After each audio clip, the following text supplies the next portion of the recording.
El tema de esta unidad, ya para cerrarla, es el Marx. Vamos a ver un poco de Marx, en términos muy generales, ¿eh? No vayan a creer que nos vamos a clavar leyendo el Capital, es como muy complicado y sobre todo para primer semestre. Entonces, eh, ¿por qué? ¿Por qué Marx? Marx es uno de los teóricos estructuralistas más influyentes, más importantes del siglo XIX y cuya influencia todavía se deja sentir en el siglo XXI. Ustedes pónganse a pensar lo que veía Marx a mediados del siglo XIX en cuanto a la industria y a los trabajadores o a los obreros que trabajaban en la industria. Eran condiciones laborales lamentables, una explotación brutal, niños trabajando, mujeres embarazadas trabajando por unos cuantos centavos, ¿no? Y la diferenciación que se empezó a dar en términos de clase, ¿no? Donde había una clase muy poderosa económicamente hablando y había una muy empobrecida, fueron fenómenos que empezaron a preocupar muchísimo a Marx. Y véanlo en la actualidad. ¿Realmente somos felices como sociedad, como seres humanos? ¿Estamos contentos? Ustedes, no sé, cuando nos subimos al camión y vemos a los trabajadores de las fábricas salir de su día laboral y subirse al camión, ¿se ven contentos? ¿Se ven felices, satisfechos y con ganas y energía de seguir? ¿O será más probable que quieran llegar a su casa, aventar los zapatos por ahí, aplastarse en su casa, en su sillón y ver la televisión hasta morir? Y porque al día siguiente hay que hacer lo mismo, hay que regresar a la fábrica, hay que volver a trabajar, hay que iniciar el ciclo nuevamente y así, lunes, martes, miércoles, jornadas largas, pesadas, tediosas. ¿Eso nos hace felices? ¿Eso nos hace completos como seres humanos? ¿Eso explota nuestro potencial?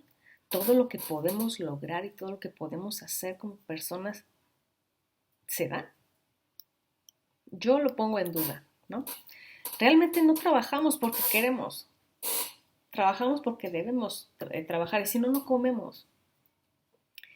Y todavía en muchas empresas tienen el detalle de decirte, pues ponte la camiseta, ¿no? O sea, eres parte de, o trabajas sin prestaciones porque eres asociado o socio o quién sabe qué marañas mentales se inventan para no darle prestaciones a los trabajadores.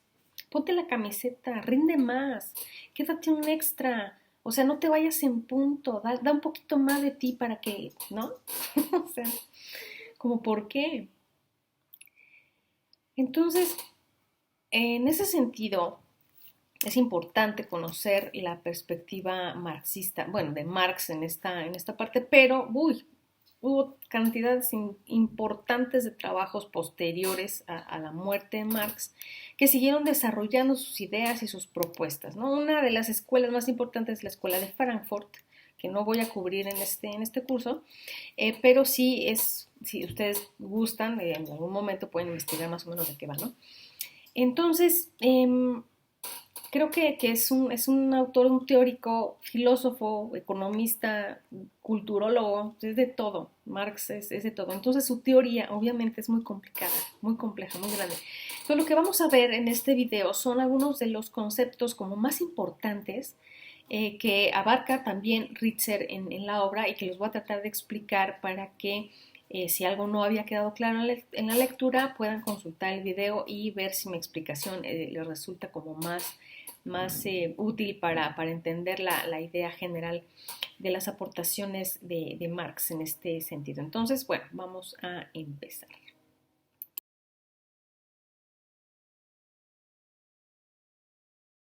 El texto de Ritzer empieza diciendo que a Marx se le ha interpretado de distintas formas y ha suscitado una gran cantidad de polémica debido principalmente a dos cosas. Primero, que Marx no terminó su obra.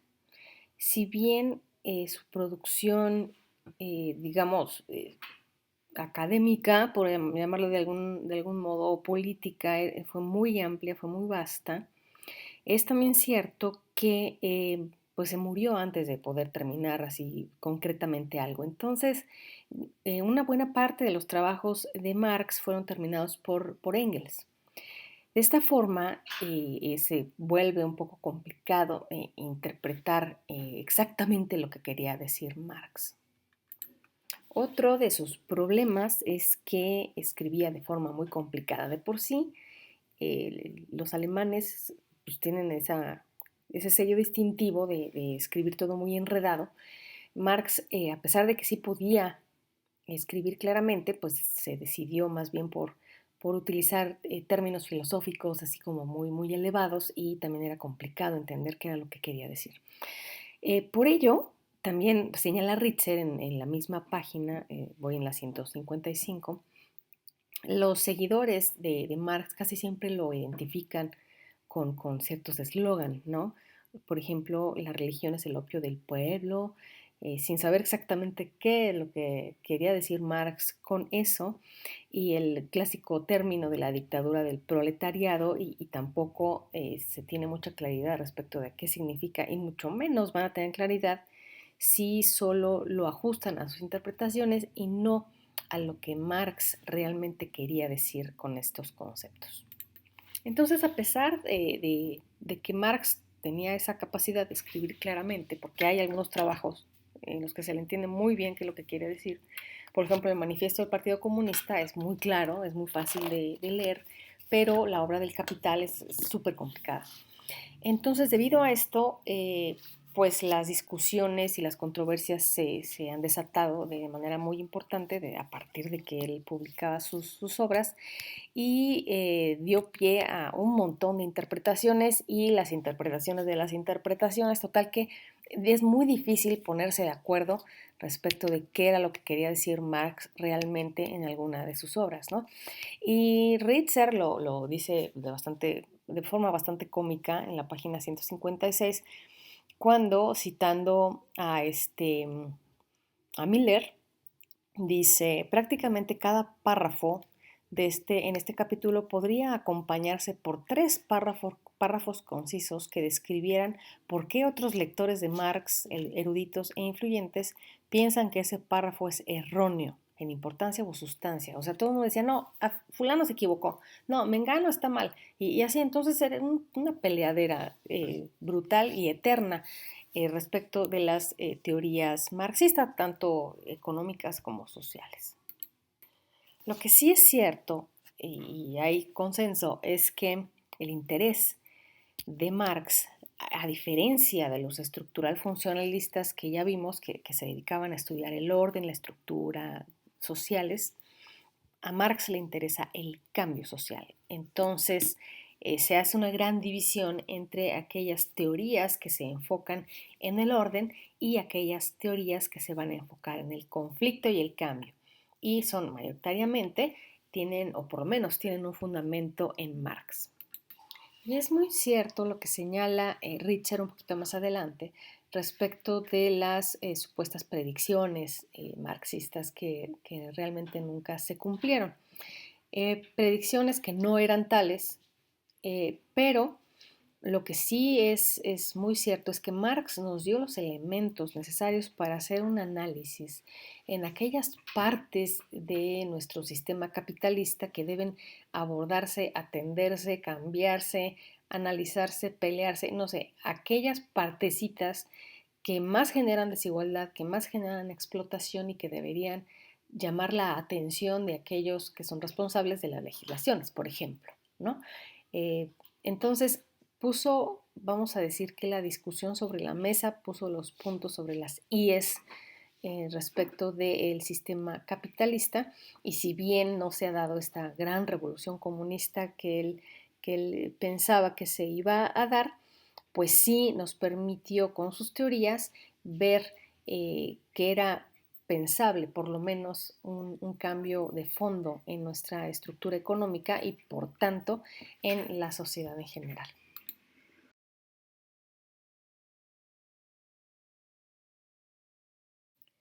Pero primero tendríamos que ver qué es la dialéctica, el materialismo dialéctico o materialismo histórico, que es el con el que se identifica muchísimo a Marx. El materialismo, en primer lugar, es una postura epistemológica que vamos a abordar en el curso siguiente, en el siguiente semestre. No nos vamos a detener tanto en eso, donde se presta especial atención a la realidad material, aquello tocable, o sea, tangible, medible, cuantificable. Por ello, tanta la atención de Marx hacia la mercancía, la economía, el sistema capitalista, pues porque es tangible, es material, ¿no? Entonces, el materialismo se trata básicamente de eso, pero la dialéctica era digamos, un modo de estudiar las ideas que desarrolló Hegel en algún momento. Un poquito más adelante vamos a ver de dónde sacó esas ideas. Pero el asunto es que la dialéctica en sí no es un método. Aquel que diga método dialéctico está entrando en una contradicción muy, muy, muy seria, porque la dialéctica es más bien una forma de ver la realidad y un método implica una serie de pasos ordenados, ¿no? Uno tras otro, y la dialéctica no es así, la dialéctica más bien como que corre en espiral, por así decirlo, ¿no? En donde hay ya saben, tesis, antítesis, síntesis y ese tipo de cosas, pero la idea principal es que la dialéctica creada o sistematizada por Hegel solo la aplicaba al mundo de las ideas, así a lo que se pensaban, a la producción de ideas, pues. Y Marx dijo, no, la dialéctica hay que aplicarla al mundo material y encontrar las tesis, antítesis y síntesis en el mundo material. Por eso se dice que Marx puso a Hegel de cabeza, porque digamos, filosofía que se aplicaba a las ideas, él lo cambió al revés y dijo hay que aplicarlo al mundo material.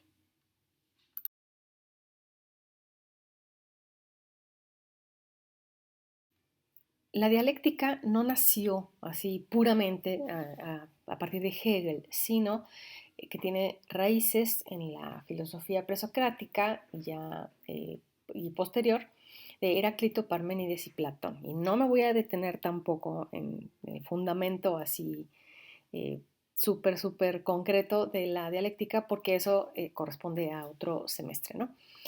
Pero sí vale la pena señalar que lo que Heráclito, Parménides y Platón desarrollaron, cada uno por su lado, fue recuperado por Hegel para señalar, por ejemplo, que la realidad es un cambio constante, ¿sí? No puede existir una realidad así como estática, sino que todo lo que conocemos, todo lo que vemos, todo lo que existe está en constante cambio. Entonces, a partir de esa idea, la presencia de cambio implica la existencia de contradicciones. ¿Por qué? Porque a un hecho que exista le va a aparecer algo que le contradiga y esa, digamos, confrontación es la contradicción y produce una cosa nueva que sería la síntesis, ¿no? Como está el meme de aquí al lado. Tesis, antítesis y síntesis. Entonces, el que exista una tesis y su contrario va a implicar que va a existir un cambio, siempre, que va a ser, en resumen, síntesis que va a volver a convertirse en tesis a la que le va a surgir una antítesis y una síntesis también. Entonces, es un movimiento continuo. Para Hegel eran las ideas. En una idea siempre vamos a tener una tesis y vamos a tener su contradicción que va a ser la antítesis y va a haber un producto final, vamos por decirle así, que es la síntesis. Y Marx lo aplicaba en el mundo material. Encontraba una tesis, por ejemplo, la burguesía. Ese es un hecho, ¿no? Existe la burguesía como tesis y su antítesis es el proletariado que la misma burguesía va generando. ¿Y qué pasa? Que entran en contradicción porque los intereses de unos chocan con los intereses de otros y se produce una síntesis que podría ser pues la lucha de clases, ¿no? Entonces es una manera de analizar la realidad, es una forma de verla. No es un método por sí mismo, porque no implica una serie de pasos así ordenaditos, sino una manera de comprender la realidad.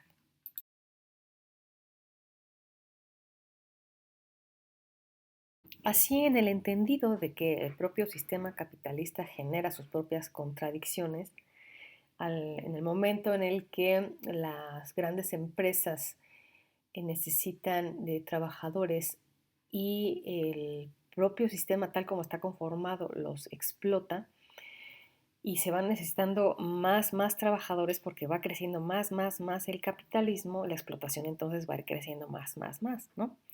Entonces esta gran contradicción del sistema capitalista que genera desigualdades, pues solo podría, eh, digamos, resolverse a través del cambio social. Eh, Marx le presta muchísima atención a este concepto del potencial humano o naturaleza humana. Fíjense muy bien que Marx pensaba que el ser humano era un conjunto de relaciones sociales, es decir, no lo veía así como un individuo, por eso está él del lado de los estructuralistas, porque para él el ser humano era un conjunto de relaciones sociales, o sea, y además de historia, ¿sí? No lo veía solo como un individuo, como un átomo, sino como producto de relaciones, o sea, de estructuras y también eh, dependiente mucho de su proceso histórico. Entonces, estas relaciones sociales obviamente tienden a cambiar a través de la historia y por tanto, si se quiere comprender el potencial humano, la naturaleza humana, hay que abordar sus relaciones sociales y también su historia. Entonces, decía Marx que el potencial humano o la naturaleza humana, si se ignoran los factores sociales que le explican, pues no va a ser una explicación, digamos, completa, ¿no? Y mucha de la inquietud de Marx respecto de este potencial humano, de esta naturaleza humana, era que no se desarrollaba al 100%, ¿no? O se desarrollaba más bien solo para ciertas cosas y no se llegaba a complementar, ¿no? Teníamos nosotros la capacidad de trabajar, no nada más en una empresa, sino el trabajo entendido como la transformación de la naturaleza para la obtención de cierto producto, ¿no? Eh, pero que el potencial no era nada más trabajar para recibir un salario, sino también la capacidad de desarrollarnos como personas, no sé, de darnos tiempo para filosofar, para escuchar la música, para disfrutar de lo que nos rodea, eso también forma parte del potencial humano. Entonces, el sistema capitalista tal como está conformado simplemente no te deja desarrollar en plenitud este potencial porque absorbe toda tu fuerza y toda tu energía para que se la entregues a la fábrica, a la empresa, al lugar en donde estás trabajando y ya cuando sales pues estás tan cansado que lo único que quieres es prender la tele, ¿no? Y acostarte a dormir. Entonces, el potencial humano no se alcanza a desarrollar de manera plena en este sistema capitalista.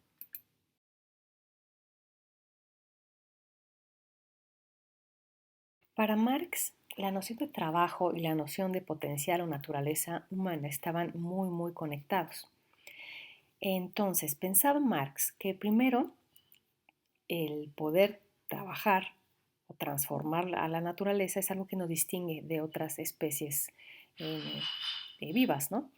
Entonces, con nuestro trabajo nosotros transformamos algo de la naturaleza y la convertimos en un objeto que antes solo existía en nuestra imaginación. Por ejemplo, agarrar un pedazo de madera de un árbol y hacer una silla, ¿no? Que solo existía en nuestra imaginación. Entonces nosotros podemos, a partir de lo que imaginamos, transformar a la naturaleza y hacerla un producto, ¿no? Entonces, además de eso, este trabajo, que es material, sirve para satisfacer nuestras necesidades y también transforma nuestras necesidades. Es decir, ya cuando a alguien, no sé, se le ocurrió agarrar el pedazo de madera y construir una silla, ahora resulta que pues todo el mundo va a querer una silla, ¿no? Entonces, transforma nuestras necesidades. Es ese fenómeno que ustedes ven de que de repente tenemos necesidades que no sabíamos que teníamos, ¿no? Como cuando antes que no existían teléfonos celulares, y andaba uno pues así en la calle libre sin que nos estén llame y llame, y ahora resulta que es casi casi un artículo de primera necesidad cuando lo crearon, ¿no? Entonces el propio trabajo y la propia naturaleza, nosotros la modificamos para crear un objeto, y al haber hecho ese objeto también se modifican nuestras necesidades. Y también ese trabajo que transforma a la naturaleza nos transforma a nosotros mismos como personas, dado que eh, en cierto momento hasta nos podemos sentir bien o mal o qué sé yo, de cierta forma por haber creado tal objeto, ¿no? Entonces nos transforma a nosotros. Hay una relación pues muy estrecha entre el trabajo y nuestra naturaleza. Ritzer lo resume de esta forma. Está primero la objetivación de nuestro propósito, o sea, nuestra imaginación se convierte en un objeto. Y después hay un establecimiento de una relación esencial entre la necesidad humana y los objetos materiales de nuestra necesidad. Es decir, tenemos objetos materiales y luego empezamos a satisfacer más necesidades y luego a crear más necesidades. Y luego está la transformación de nuestra naturaleza humana. Más abajito voy a leer un pedacito de Ritzer. Dice, trabajamos para satisfacer nuestras necesidades, pero el trabajo mismo transforma nuestras necesidades, las cuales pueden generar nuevas formas de actividades productivas. Según Marx, es esta transformación de nuestras necesidades a través del trabajo lo que constituye el motor de la historia de la humanidad.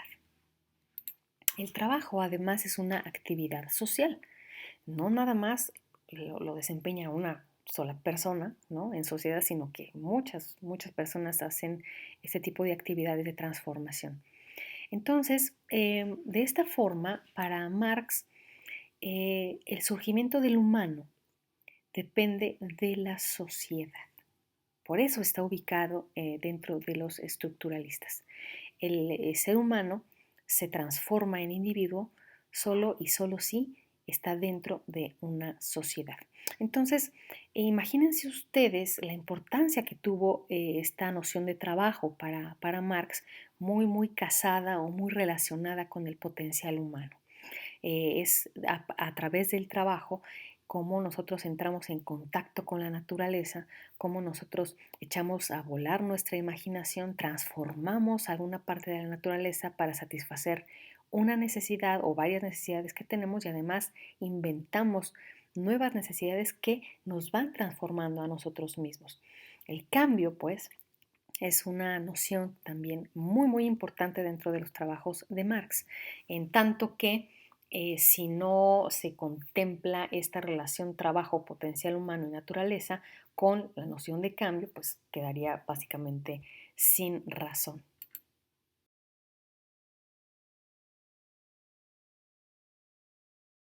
El concepto de alienación quiere decir separación o alejamiento.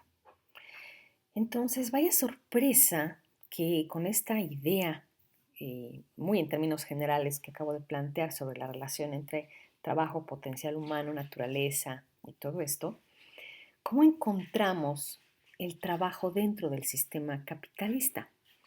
Bueno, pues eh, básicamente la preocupación de Marx es que el trabajo dentro del sistema capitalista ya no es una expresión de nuestro potencial ni de nuestra naturaleza humana. No se puede observar así una objetivación, como lo habíamos mencionado antes, en términos de transformar la naturaleza para satisfacer mis necesidades. En cambio, dice Ritzer, trabajamos según el propósito del capitalista que nos ha contratado y nos paga. Entonces, el trabajo, en lugar de ser un fin en sí mismo, es decir, una expresión de la capacidad humana, en el capitalismo el trabajo que realizamos se ha reducido en un medio para alcanzar un fin, y el fin es ganar dinero. El trabajo, pues, que realizamos no es nuestro, sino es pagado por otra persona. Ya no nos pertenece. Esa relación entre nosotros y la naturaleza y su transformación ya no es nuestra, sino que le pertenece al capitalista. Por tanto, esa objetivación se aleja, se desprende, se separa de nosotros. El objeto que estamos produciendo no es nuestro, sino que es propiedad del capitalista, quien a su vez lo va a vender a otra persona. Entonces, la alienación se da también de nuestra verdadera naturaleza humana, aquella que nos llevaba a transformar a la naturaleza para satisfacer nuestras necesidades. Esa desaparece y se convierte nada más el trabajo en un medio para poder obtener dinero. Vale la pena destacar también que Marx no centra su atención en el individuo así por sí mismo. Ya vimos que para él el individuo no se puede entender si no es a partir de la sociedad y las relaciones sociales que lo producen. Él no centra su atención en el individuo, sino en la producción de un sistema de dos clases. Primero, la clase explotadora o burguesía o capitalista, que son los dueños o propietarios de los medios de producción. Por un lado están ellos y por el otro está la clase obrera o el proletariado, que son dueños únicamente de su fuerza de trabajo, la cual o sea, están obligados a venderla al capitalista, obviamente pues, junto con su tiempo y su capacidad de producción.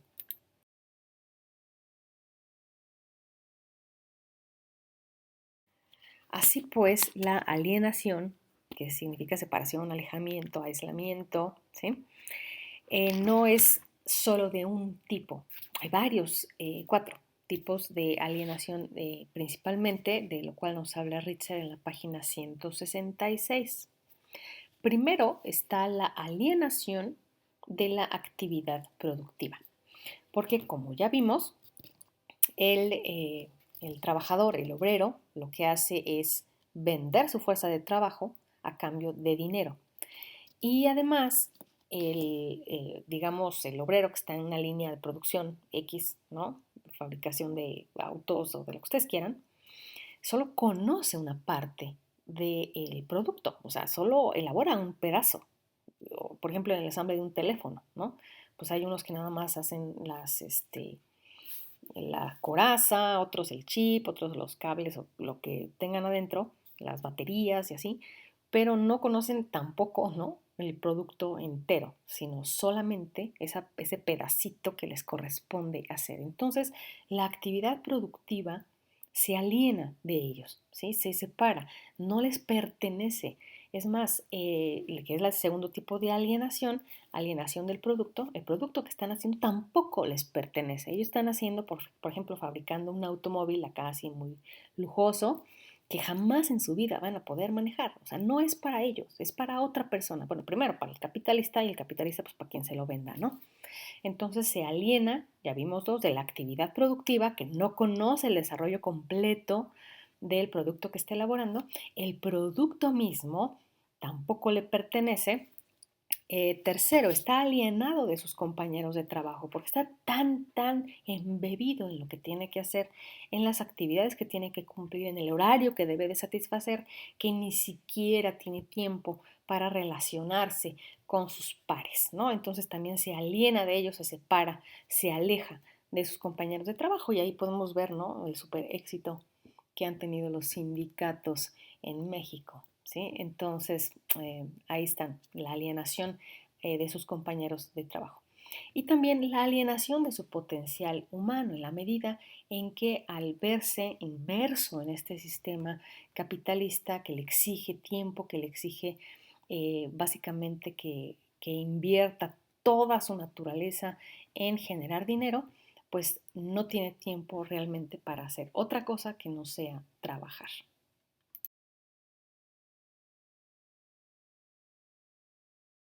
Quisiera empezar esta parte.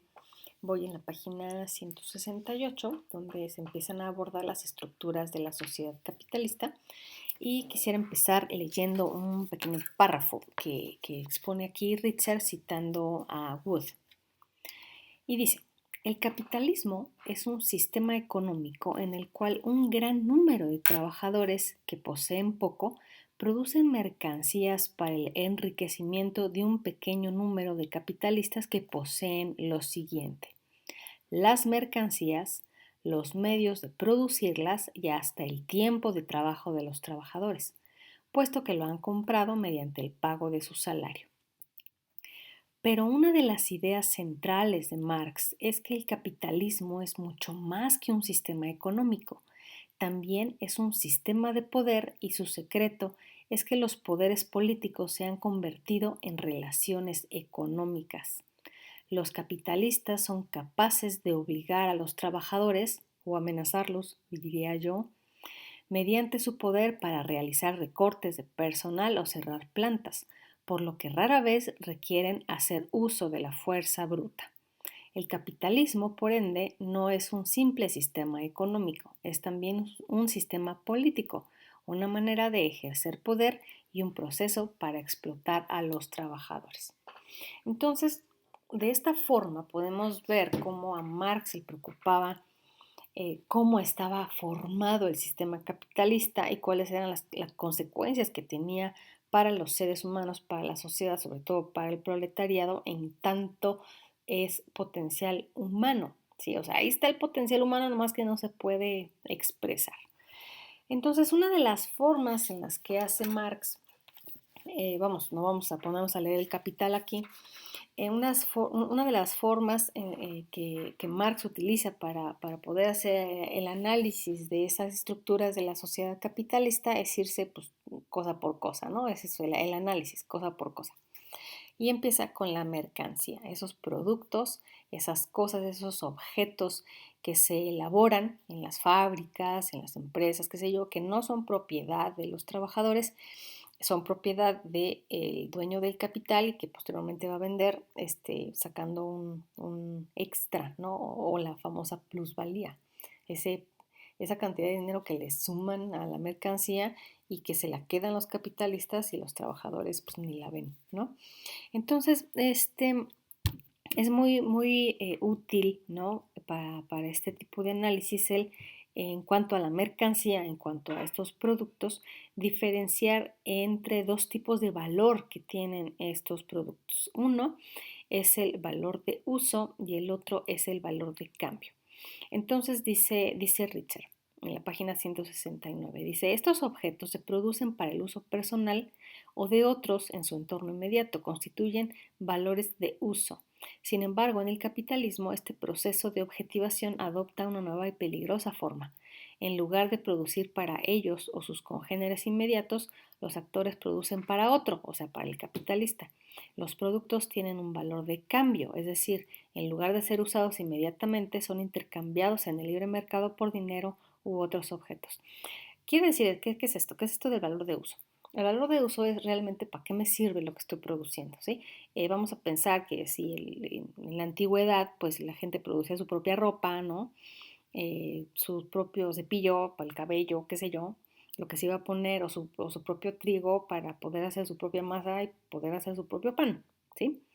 Entonces el trigo, por ejemplo, tenía un valor de uso, que era finalmente lo que me va a servir a mí para comer y a mis, no sé, hijos, vecinos, qué sé yo, también tienen pues, un valor de uso. Pero ya en el sistema capitalista ya no es tanto el valor de uso lo que importa, sino el valor de cambio, es decir, en cuánto lo voy a vender, ¿sí? Entonces el valor de uso muchas veces es como inferior al valor de cambio, porque vamos a poner como ejemplo un teléfono celular, ¿no? El teléfono celular, pues sí, nos sirve para hablarnos y quién sabe qué. Pero, vamos, hay precios que no se puede uno explicar. O sea, ¿por qué un iPhone cuesta, no sé, 20,000, 30,000 o más dinero? Y uno puede conseguir un teléfono celular también con otras características, pero no sé, en 3,000, 4,000 pesos, una cosa así. Entonces uno se pone a pensar, bueno, pues ¿cuál es el valor de uso? Pues es básicamente el mismo, porque uno puede hacer básicamente lo mismo. La finalidad, ¿no?, del teléfono celular es pues, que hablar con otros, comunicarse con otras personas. Pero el valor de cambio es disparatado. O sea, ¿cómo es posible que te vendan tan caro el mismo aparato nada más porque tiene cierta marca o cierto símbolo, ¿no? Lo mismo tiene el valor de uso de un diamante. O sea, el valor de uso, pues, híjole, pues me sirve para adornar la mano, ¿no? Y lo mismo me puedo poner un anillo de puros hilos, ¿no? Que también van a adornar mi mano. Pero el valor de cambio es impresionantemente distinto. No sé, un anillo de hilitos o de cuero, qué sé yo, no sé, me salen 20 pesos, ¿no? Y un diamante, no sé, o sea, en miles o hasta millones de pesos. Entonces, ese es el chiste. ¿Cómo es que la mercancía se modifica según el valor de uso que tenga y también el valor de cambio?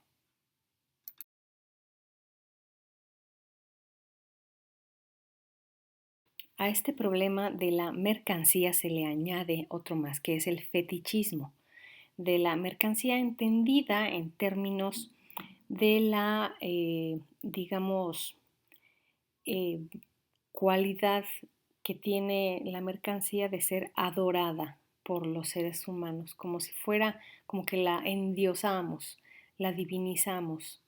Es lo mejor que nos puede haber pasado y básicamente estamos a sus pies, ¿no? Como ejemplo, no sé, los relojes, ¿no? Carísimos que se venden algunos en más de 1 millón de pesos, o puede ser que más, no sé. Y básicamente para lo que sirven es para dar la hora, ¿no? Eh, pero confieren estatus y te confieren una posición, ¿no? El decir, pues traigo este reloj, por tanto soy más. Automóviles que básicamente sirven para ir de un lado a otro, pero el propio capitalismo se mueve de tal manera que nos pone objetos que pensábamos que no necesitábamos y que de repente resulta que sí. No es suficiente tener un automóvil así sencillo, viejito, sino que es necesario tener el último modelo o el más lujoso, porque la mercancía es básicamente como un tipo de Dios. Entonces podemos pensar en una gran cadena de cosas que suceden cuando nosotros compramos una sola cosa. Pone de ejemplo el autor comprar una taza de café, todo lo que implica. Por ejemplo, el empleo de las personas que venden el café, ¿no? En una tienda o qué sé yo, la gente que cultiva el café, los transportadores del café, mil cosas. Es una cadena súper, súper grande que está ahí como oculta. Nosotros lo que vemos nada más es una taza de café, pero la producción del vaso, la producción de la taza, la producción del producto mismo, que es el café, es una cadena súper, súper grande y nosotros ni siquiera somos capaces de verla, ¿no? Entonces, de esta forma es que el análisis marxista respecto de la mercancía nos lleva desde el actor individual hasta esas estructuras grandes que ni siquiera las podemos ver y que de alguna manera son externas a nosotros y son coercitivas, también nos empujan a hacer cosas, nos obligan a hacer cosas. En la página 171 el autor recupera una cita de Lukács, que es un miembro de la Escuela de Frankfurt, una escuela que se fundó tiempo después, por ahí de mitad más o menos del siglo XX, que es una escuela marxista, y dice lo siguiente. El análisis que hace Marx de las mercancías y su fetichismo nos lleva desde el nivel del actor individual hasta el nivel de las estructuras sociales de gran escala. El fetichismo de las mercancías confiere a la economía una realidad objetiva, independiente, que es externa al actor, pero que ejerce su coerción sobre él. Visto de esta forma, el fetichismo de la mercancía se traduce en el concepto de reificación. La reificación puede ser pensada como una cosificación. Es el proceso mediante el que se llega a pensar que las formas sociales creadas por la humanidad son cosas naturales, universales y absolutas, y como consecuencia esas formas adquieren dichas características. El concepto de cosificación supone que las personas piensan que las estructuras sociales están fuera de su control y son inmutables. Es decir, nosotros vemos al sistema capitalista y a los objetos que se producen y las necesidades que nos crean como algo que nosotros no podemos cambiar, que está fuera de nuestro control. Por tanto, la relación que existe entre el hombre su capacidad productiva, su naturaleza, se convierte en solo una mercancía. De esta forma, las personas, dice más adelante Ritter, se convencen de la aparente objetividad y autoridad de la economía. La gente pierde sus empleos, elige carreras o cambia de residencia debido a la economía. Pero según Marx, este no es un fenómeno objetivo ni natural, sino una forma de dominación.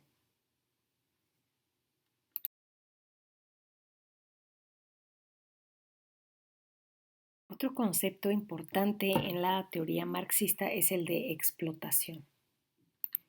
Lo curioso, dice el autor, que esta explotación en el sistema capitalista, ya viendo el sistema capitalista como algo reificado, ¿no? Como algo impersonal, objetivo, que está fuera de nuestro control, que básicamente opera solito, parece que esta explotación se trata no tanto una cuestión de explotar porque se puede, o sea, como una cuestión de poder, sino una cuestión, dice el autor, de tablas y cifras económicas. Más adelante empieza a hablar de el concepto de plusvalor o plusvalía, que es esta diferencia que existe entre el valor inicial de la inversión del capitalista, vamos a decir que compra tal materia prima para producir tal cosa, compra tal maquinaria para producir esa cosa y le paga al trabajador para hacer esa cosa. Pero el producto final lo vende más caro, ¿no? Que es lo que habíamos hablado un poquito más atrás. Entonces, ese plusvalor, esa ganancia que obtiene el capitalista, la obtiene gracias al trabajo del obrero. Sin embargo, se la queda el capitalista. Y esa es una forma de explotación. Entonces, ahorita puede uno pensar que, bueno, es que eso ya no pasa porque ya existe el reparto de utilidades en las empresas y quién sabe tanto. Sin embargo, hay actualmente también otra forma como de salirse de esa obligación de dar utilidades.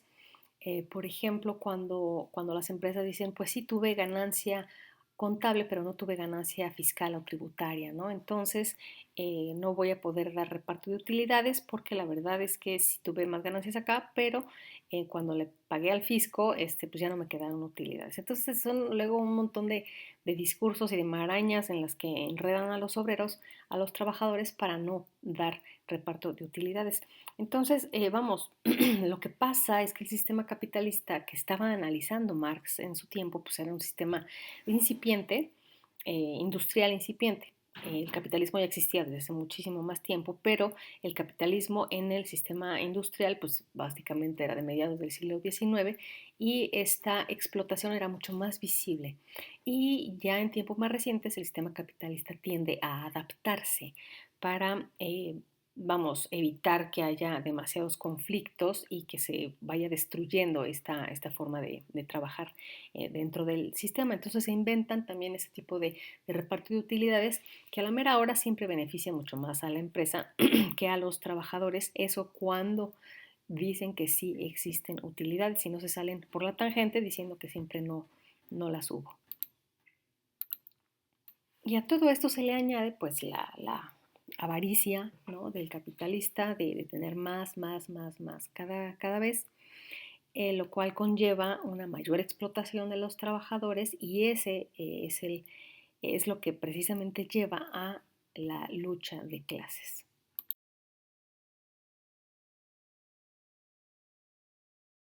Este concepto de lucha de clases es uno de los más famosos en la teoría marxista, que implica, dice el autor, que hay un conflicto entre ciertas clases, pero no es un conflicto así que se dé como solito o de forma natural, sino que se necesitan algunos procesos, por así llamarles, ¿no?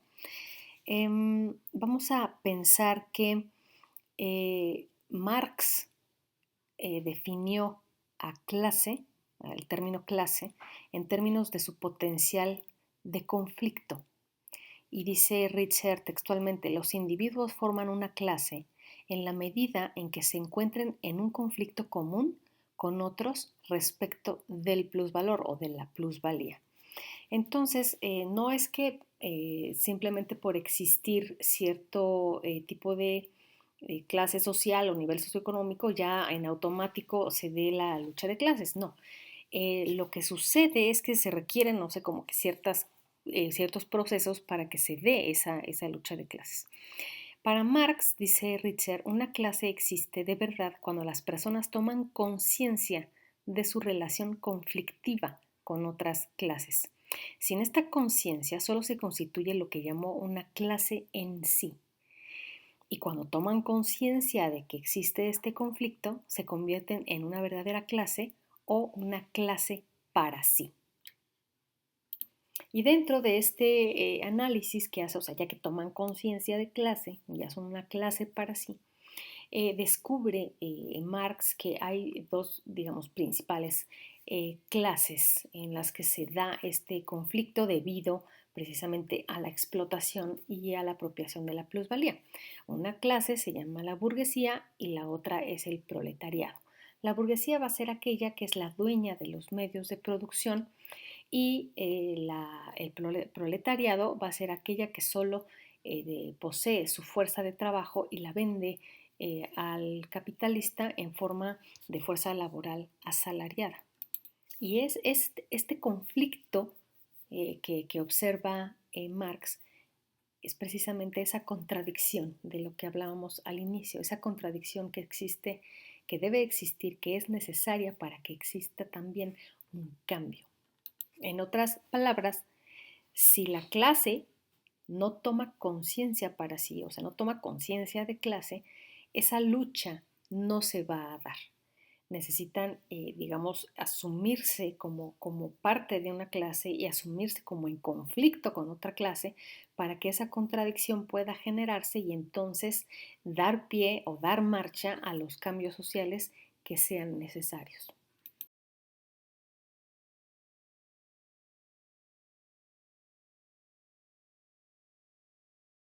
Respecto de la concepción materialista de la historia, Marx pensaba que la forma en que las personas satisfacen sus necesidades era más o menos como predecible, ¿no? Que de todos modos, de alguna forma, las vamos a satisfacer, sea con un modo de producción o sea con otro modo de producción. Y que esa forma en que las personas satisfacen sus necesidades iba a determinar o a condicionar las relaciones que las personas tienen entre sí.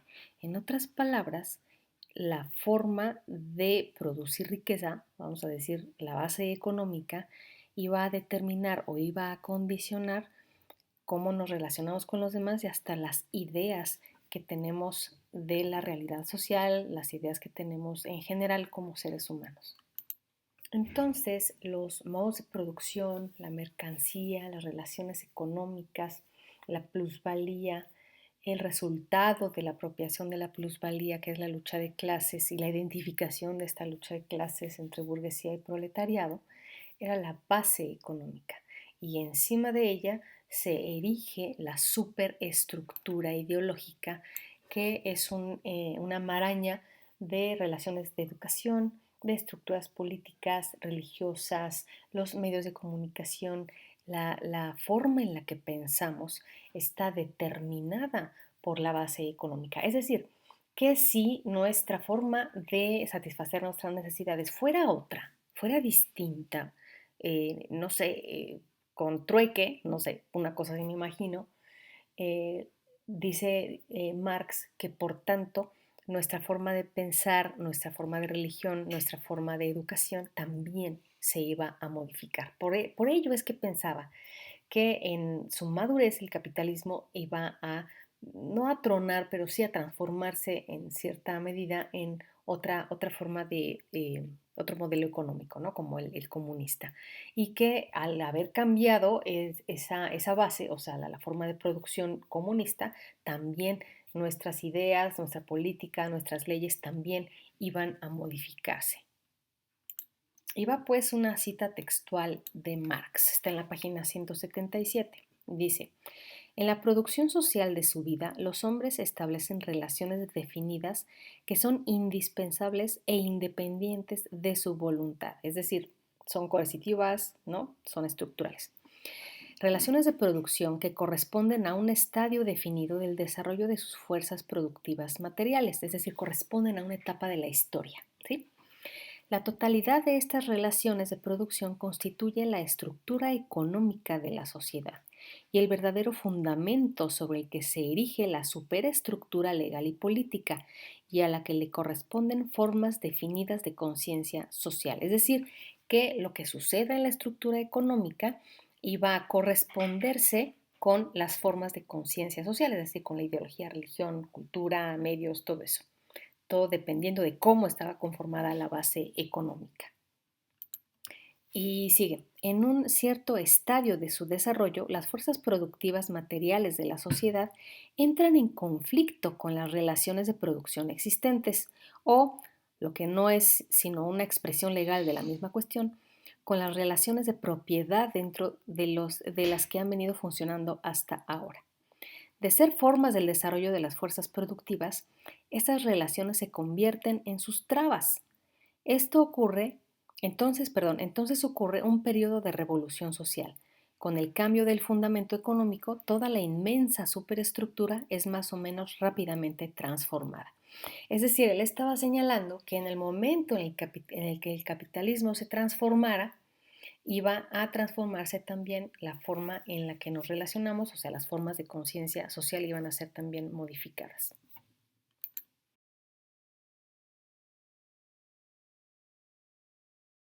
Vimos que el interés más preponderante en Marx era el cambio social. Pensaba que en el momento en el que se dieran las contradicciones necesarias debido a la lucha de clases, era básicamente inminente que debería ocurrir un cambio. Un poquito más adelante habla del papel de la ideología como obstáculo para poder lograr digamos, una revolución que implicara cambios profundos en las relaciones de producción.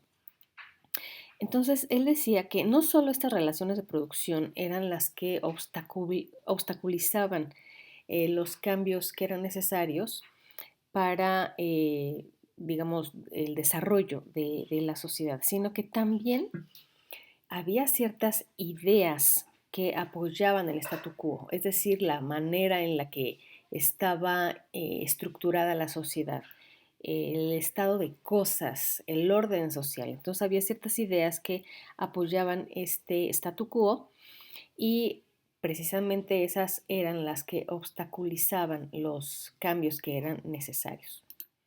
Entonces estas ideas obstaculizadoras eran para él la ideología, ¿no?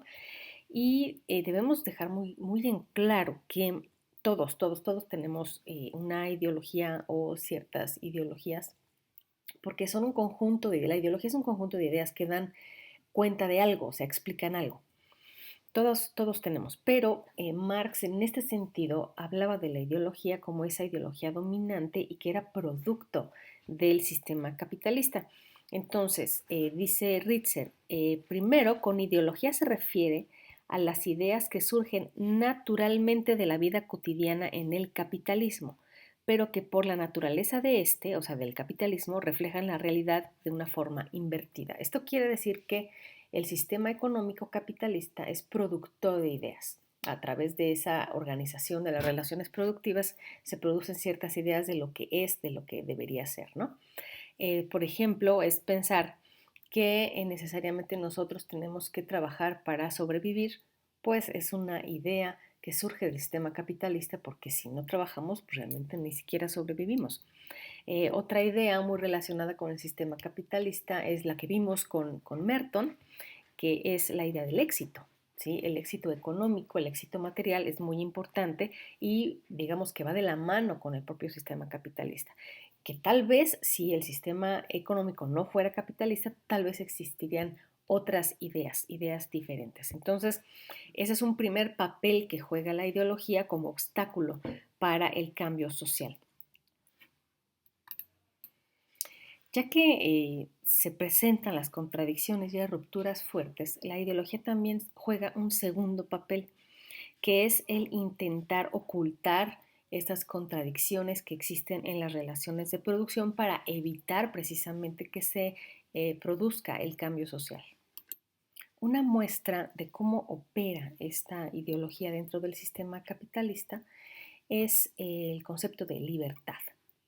Se supone que en la sociedad capitalista está constituida o está compuesta por individuos libres que pueden optar por comprar de manera libre e igualitaria una serie de mercancías, ¿no? Es decir, se supone que se ponen las mercancías en el mercado y todos, absolutamente todos tenemos la libertad de ir a comprar o no según queramos y somos iguales en tanto que tenemos esa misma libertad. Del mismo modo, se supone que somos libres de trabajar, queramos o no, de elegir, por ejemplo, la fábrica o la empresa con la cual queremos trabajar o no queramos trabajar. Somos completamente libres, según esta idea que proviene del sistema capitalista. Sin embargo, si nos ponemos a pensar realmente, ¿somos iguales en el mercado? O sea, ¿tenemos la misma oportunidad todos de comprar las mismas cosas en el mercado? Y la respuesta es obvia, no es verdad.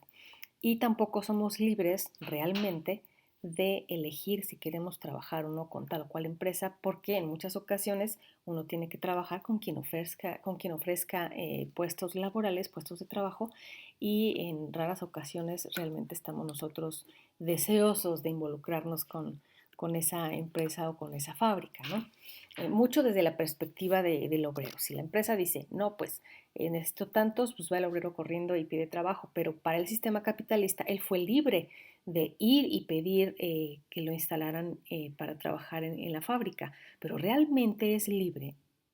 O sea, el sistema capitalista le está de alguna manera obligando a trabajar porque si no tiene trabajo, pues no hay dinero y por tanto no va a ser igual a los demás en el mercado.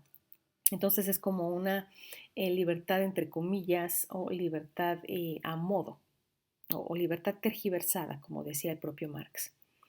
Él pensaba entonces que era esto muy engañoso debido a que en etapas anteriores en la sociedad, por ejemplo, no sé, cuando había esclavos o en el feudalismo, la gente se sabía oprimida o se sabía presa de otros superiores, digamos, en rango a ellos, y lo veían de manera objetiva, o sea, sabían que eran súbditos o que eran oprimidos por una persona. Pero en el sistema capitalista esta opresión viene por las relaciones sociales, ¿no? Por las relaciones capitalistas que están ahí. Sin embargo, no se pueden percibir de manera objetiva, de manera material, porque como cualquier estructura, pues no es visible. Es decir, no va a estar el dueño de Kellogg's, no, obligándonos a comprar sus cereales en el mercado ahí con una pistola en la espalda. O sea, no nos pasa eso. Sin embargo, hay una cierta manera en que las relaciones de capital te obligan a someterte a ese mismo sistema. No puedes tú llegar así de manera voluntaria y decir en cualquier supermercado, pues estas cajas de cereal yo las voy a pagar con semillas de cacao. O sea, no te lo permiten, simplemente te dicen, no, vete, dame dinero o no me puedes comprar nada, ¿no?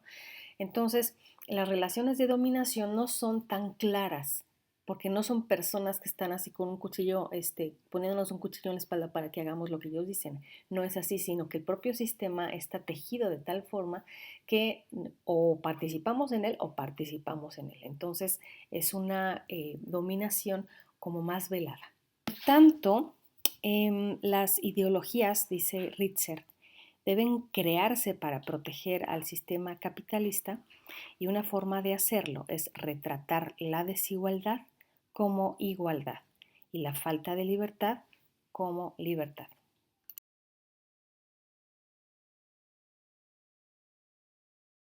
Un tema controvertido en cuanto en el marxismo, no tanto por Marx, es lo de la religión. Porque en ciertas interpretaciones o charlitas de café en donde se hace crítica social súper básica y barata, se cree que Marx hizo un llamado, ¿no? A la sociedad mundial a abolir la religión y a convertir a todos ateos, cerrar iglesias y perseguir curas. Y eso es falso. En la página 182, respecto de esta famosa frase de Marx de la religión es el opio del pueblo, en la página 182 del libro viene la cita completa. Por eso es muy importante no tomar una frase y sacarla de contexto, o sea, del párrafo completo en donde fue expresada. Entonces ahí va. Dice, cito textualmente, la miseria religiosa es, por una parte, la expresión de la miseria real y por la otra, la protesta contra la miseria real. La religión es el suspiro de la criatura oprimida, el corazón de un mundo sin corazón, así como es el espíritu de una situación carente de espíritu. Es el opio del pueblo. Y bueno, el opio en esos entonces se utilizaba como medicamento para aliviar dolores, ¿no? Entonces, a partir de esa última frasecita, es el opio del pueblo, ya todo el mundo dijo, no, sí, Marx y los comunistas quieren abolir la religión. Y no, no es verdad. Lo que sí es cierto es que Marx pensaba que la religión, como todas las ideologías del momento, pues provenían también del sistema capitalista y de alguna forma ocultaban la miseria real, la miseria material en la que estaban sumergidas las personas, ¿no? ¿Por qué? Porque vamos a pensar en algunas bases ideológicas del catolicismo cuando te dice que estar así pobrecito pues es porque así lo quiso Dios y vas a entrar más rápido al cielo y quién sabe qué tanta cosa, ¿no? Entonces también alimentan esas ideas para evitar el cambio. Por tanto, la crítica a la religión, claro que estuvo presente, porque es como muchas más, es una ideología, pero no necesariamente en contra de la religión en sí, sino en contra de un sistema que requiere forzosamente, necesita ilusiones religiosas para no ver la realidad concreta.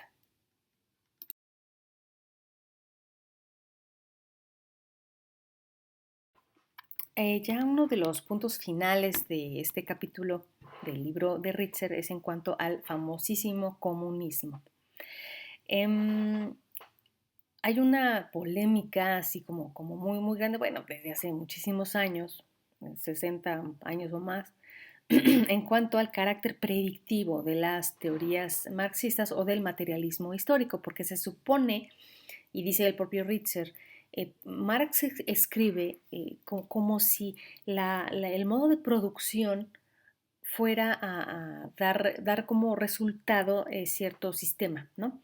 Por ejemplo, dice el molino de mano produjo al feudalismo y la máquina de vapor produjo al capitalismo.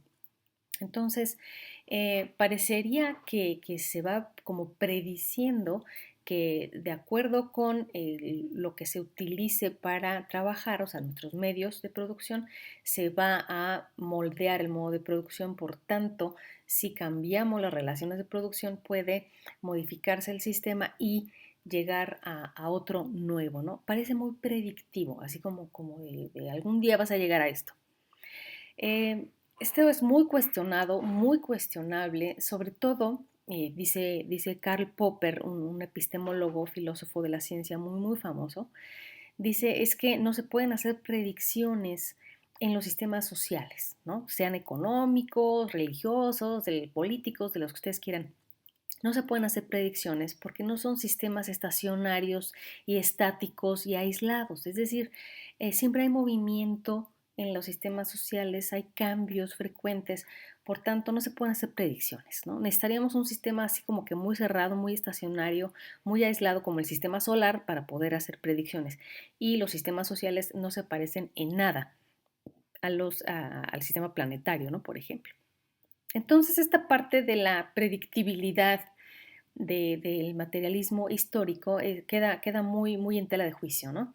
Sin embargo, eh, dice Ritzer, bueno, pero es que si leemos al materialismo histórico con miras a señalar esas partes de las relaciones de producción en donde es necesaria la acción política, bueno, entonces ya podría entenderse desde otra perspectiva, ¿no?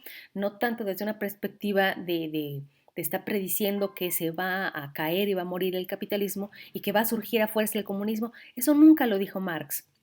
Marx más bien se negaba a dar, como dice el propio texto, recetas de cocina para el futuro. Él no dijo absolutamente nada de eso y escasamente describió lo que para él sería una sociedad comunista o un sistema económico comunista.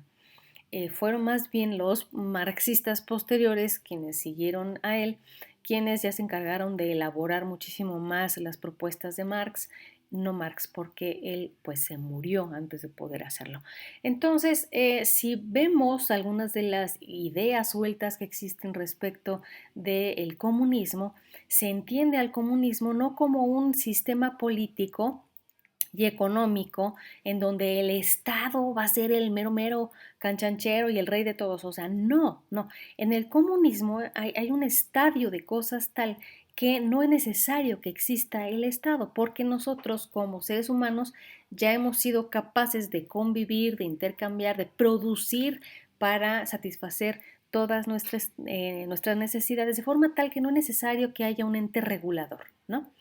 En el socialismo, que son los experimentos políticos que fracasaron durante el siglo XX, pues el Estado nunca desapareció. Es más, el Estado era así como el patriarca, ¿no? Y mandaba sobre toda la vida social de las personas.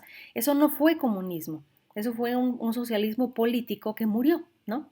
Que bueno, en algunos estados nacionales creo que sigue por ahí vigente, pero no es comunismo y no ha habido una sola sociedad que haya podido llegar a ese estadio en donde no es necesario que haya una regulación del Estado y que haya lucha de clases. O sea, no es necesario ya porque todos tenemos lo suficiente para sobrevivir y vivir bien. Y además de que nuestra capacidad productiva, nuestro potencial humano no se reduce nada más a ir a la fábrica y trabajar, sino también se expande hacia otras partes de la vida, ¿no? Como la filosofía, el arte, el deporte. O sea, tenemos tiempo para todo, tenemos mucho más tiempo para hacer lo que nos gusta porque nuestras necesidades están satisfechas de manera así completa, ¿no? Sería así como algo muy utópico del comunismo que Marx no definió, así que quede muy claro, Marx no lo definió, no lo dibujó,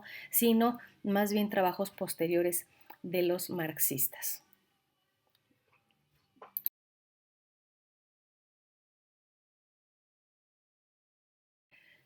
Muchísima gente dice que las teorías marxistas son anacrónicas, que ya no se utilizan, que fueron solo producto de su tiempo, qué sé yo, o sea, un montón de críticas, más allá de aquel problema sobre la predictibilidad de la caída del sistema capitalista. Sin embargo, ¿cómo podemos pensar que una teoría que hace un análisis crítico del sistema capitalista ha perdido vigencia? Perdería vigencia si ya no existiera el sistema económico capitalista. Siempre que haya una teoría que está criticando o analizando algo que existe en la actualidad, va a ser una teoría que sea relevante, que sea actual. Entonces, a manera así muy sintética, entendemos que las teorías marxistas son muy complejas, porque en su afán por dar una explicación así como muy total, que es el pie del que cojean muchos estructuralistas, en su afán de dar una explicación total al sistema capitalista, pues se encuentra con demasiados conceptos o demasiados puntos que debe ir desmenuzando, debe ir analizando, por tanto la teoría se va haciendo más y más y más grande cada vez. Sin embargo, no por ser compleja, no por ser sumamente amplia y complicada, no quiere decir que sea anacrónica o que sea inaplicable. Si nosotros vemos que funciona el capitalismo todavía, pues todavía tiene entonces partes que se le pueden analizar y se le pueden criticar. Ahora, hay que entender el ejercicio de la crítica no como voy a encontrar aquello malo y lo voy a señalar. O sea, no necesariamente. El análisis crítico quiere decir que separa el todo en sus partes y explica cómo funciona cada una de esas partecitas para poder integrar un análisis ya más completo, ¿no? Entonces, la idea de Marx no era simplemente señalar lo que estaba fallando en el capitalismo y decir el capitalismo es malo y debe morir. No, esa es una falacia. La idea de Marx era hacer un análisis del sistema capitalista, decir, así funciona el sistema capitalista, estas son las partes del sistema capitalista y lo que está generando es esto, esto, esto y esto. Por tanto, muy posiblemente pueda suceder aquello. ¿Sí? Es algo usual que se hace en muchas teorías de carácter científico y luego no tan científico, a veces como de carácter más filosófico, pero eso no quiere decir que esté diciendo Marx que a fuerza debemos derrumbar y acabar con el capitalismo. No, él veía el capitalismo como en un estadio de madurez tal que ya era necesario que cambiara a lo siguiente, ¿no? A un paso siguiente, a un estadio siguiente que sería el comunismo. No tanto un Estado socialista, que, como vamos a ver en el manifiesto del Partido Comunista, una cosa es la reforma socialista, no puro reformismo burgués, le dice él, y otra cosa es llegar al comunismo. Entonces, bueno, algo complejo, las propuestas de Marx, pero no son en absoluto inaplicables y en absoluto son anacrónicas.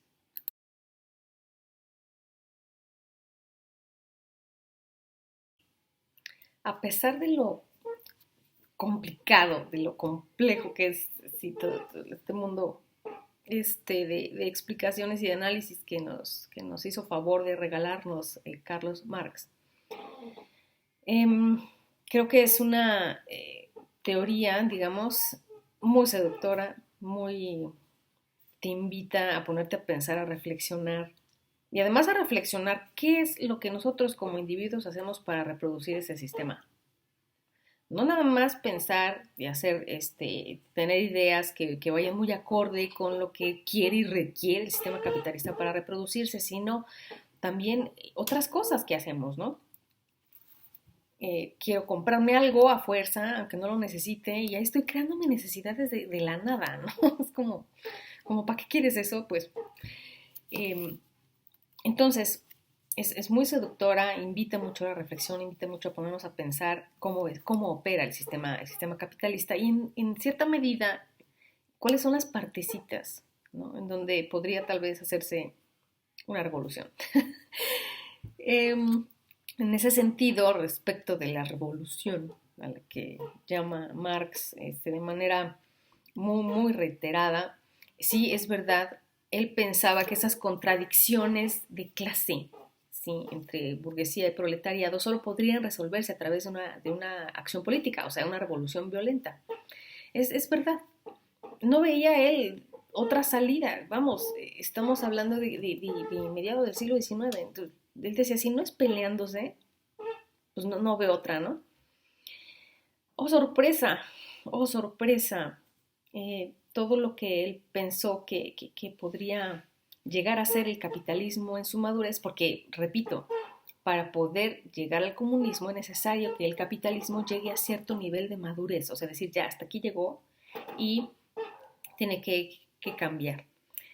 Pero, oh sorpresa, lo que nunca se estudió o Marx no alcanzó a ver, tal vez pues, es producto de su época, es esta capacidad adaptativa del sistema capitalista.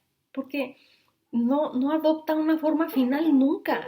Simplemente va cambiando, va cambiando. O sea, ¿cómo podemos saber que el sistema capitalista ya maduró como para poder dar el paso siguiente? O sea, vamos ya a hacer otra cosa, ¿no? ¿Cómo podemos saber que ya llegó a esa etapa de madurez si simplemente se está adapte y adapte y adapte y adapte? El capitalismo tal como lo vemos ahorita no es el mismo capitalismo que Marx estudió a mediados del siglo XIX en términos de cómo operaban los empresarios y cómo se daba la explotación. Ahorita la explotación capitalista es muchísimo más velada, o sea, ahí está, no se ha ido ni se va a ir, pero adopta otras formas, ¿no? Ya no es el quédate o te voy a despedir. ¿no? Ahora es quédate y te doy un poquito más de dinero, pero tienes que dar el 100, ¿eh? O da el 120%, trabaja tiempo extra, ponte la camiseta y cosas de esas, ¿no? Entonces, el capitalismo cambia y cambia y cambia y cambia.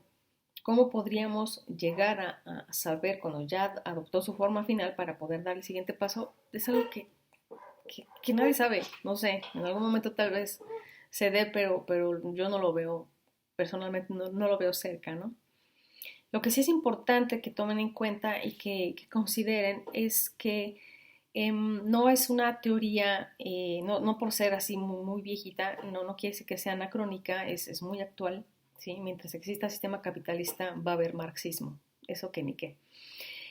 Pero sí invita a que ustedes reflexionen sobre cómo opera, ¿no? El sistema capitalista como estructura, pero ya para poder entrar nosotros a la siguiente unidad hay que ponernos a pensar qué estamos haciendo nosotros como personas, como individuos, para hacer que siga reproduciéndose y siga cambiando de forma a cada rato, ¿no? Muchos pensaban, o sea, los conspiranoicos, ¿no? Cuando inició este problema de la pandemia, no, pues es una conspiración para acabar con el capitalismo, que no sé qué, que no sé qué, y que ¿cuándo? O sea, si lo que hizo el capitalismo fue aprovechar nichos comerciales y de mercancía para seguir sobreviviendo, ¿no? Si a lo mejor no se vendían muchos cubrebocas, pues ahora inundaron el mercado y todo el mundo necesita de esos cubrebocas, o vacunas, o geles desinfectantes, o qué sé yo. O sea, siempre encuentra una forma de adaptarse y seguir, ¿no? Vivito y coleando. Entonces, bueno, espero que haya quedado más o menos claro. Pónganse a pensar en eso, en sí, la estructura funciona de esa forma, pero cómo es que nosotros también estamos haciendo cositas, ¿no? Para que siga funcionando de la misma manera. Sale, pues, nos vemos en la siguiente.